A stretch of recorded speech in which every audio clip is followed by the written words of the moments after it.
সবকিছুর বেসরকারিকরণ হয়ে যাচ্ছে বলে যারা কমপ্লেন করছে তারাই এবার সরকারি হাসপাতাল বেসরকারি হাতে তুলে দিচ্ছেন, ব্যবসা করবেন বলে খোঁচা দিলেন বিজেপি সাংসদ দিলীপ ঘোষ। যারা মোদী সরকারের বিরুদ্ধে কমপ্লেন করছে যে সমস্ত প্রপার্টি বিক্রি করেছে প্রাইভেট হাতে দিয়ে দিচ্ছে, সেই টিএমসির নেতারা নিজের ছেলে মেয়েদের প্রাইভেট স্কুলে পড়াবেন, অসুস্থ হলে প্রাইভেট হসপিটালে ট্রিটমেন্ট করবেন, সরকারি হসপিটালকে প্রাইভেট হাতে দিয়ে দেবেন ব্যবসা করার জন্য টাকা পয়সা নেবেন বলে, আর মোদী সরকারের বিরোধিতা করবেন। এই ধরনের দ্বিচারিতা এদের।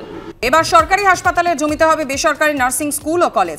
24শে জানুয়ারি থেকে শুরু হচ্ছে টেন্ডার প্রক্রিয়া। নার্সিং প্রশিক্ষণ প্রাপ্তদেরই চাকরি দিতে পারছে না সরকার। আরও নার্স তৈরি করে কি হবে, এই প্রশ্ন তুলেছে নার্সেস ইউনিটি সংগঠন। স্বাস্থ্যক্ষেত্রে বেসরকারিকরণের চেষ্টা বলে অভিযোগ করেছেন চিকিৎসকদের একাংশ। রাজ্যের স্বাস্থ্য পরিষেবার উন্নতিতেই এই উদ্যোগ বলে মত চিকিৎসকদের আরেক অংশের। রাজ্যে নার্সের সংখ্যা বাড়াতে এবং প্রত্যন্ত এলাকায় সুপার স্পেশালিটি হাসপাতালে চিকিৎসা পরিষেবার মান বাড়াতে অভিনব পন্থা। এবার সরকারি হাসপাতাল চত্বরেই চলবে বেসরকারি নার্সিং স্কুল ও কলেজ।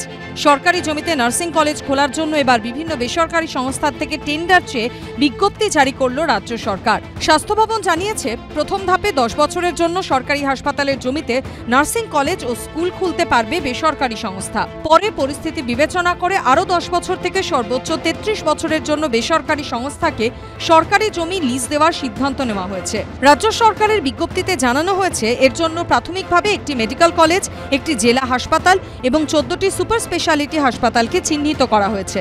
তালিকায় রয়েছে কলকাতার বিসি রায় শিশু হাসপাতাল, শ্রীরামপুর ওয়ালস, বনগাঁ, কালনা, গঙ্গারামপুর, ইসলামপুর, বারুইপুর, মালবাজার, শিলিগুড়ি জেলা হাসপাতাল, ফালাকাটা, ছাতনা, বরজোড়া, গোপীবল্লভপুর, শালবনী, ডেবরা এবং হলদিয়া সুপার স্পেশালিটি হাসপাতাল। প্রত্যেকটি জায়গাতেই 60 থেকে 100 জন পড়ুয়া নিয়ে নার্সিং কলেজ অথবা স্কুল চালু করতে পারবে বেসরকারি সংস্থা। যদিও রাজ্য সরকারের এই উদ্যোগের সমালোচনায় সরব হয়েছে নার্সেস ইউনিটি সংগঠন। প্রশিক্ষিত হয়ে কিন্তু নার্সরা বসে আছে, তাদের কিন্তু চাকরি হচ্ছে না, তাদের নিয়োগ নেই। আবার যে স্কুল কলেজগুলো হবে সেখান থেকেও অনেক ছেলে মেয়ে বেরোবে, তারা কোথায় চাকরি করবে?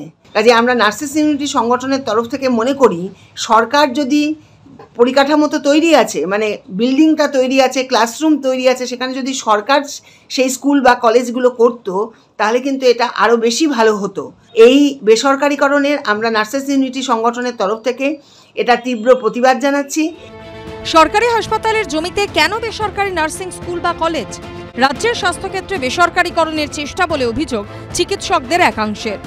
এই যে হাসপাতালগুলো তৈরি হলো তার জন্য চিকিৎসক, স্বাস্থ্যকর্মী মানে নিয়োগ না করে, রিক্রুট না করে আপনি যদি চালাতে চান তাহলে এইভাবেই চালাতে হবে। তারা এই বেছে বেছে এই হাসপাতালগুলো দিয়েছে, তার মানেই হচ্ছে এটা যে বেসরকারি ওই যারা ব্যবসা বাণিজ্য তারা একটু করে যাবে, তার বিনিময়ে যে নার্সিং স্টুডেন্টগুলো থাকবে তাদেরকে দিয়ে এই হাসপাতালটা চালিয়ে দেবে।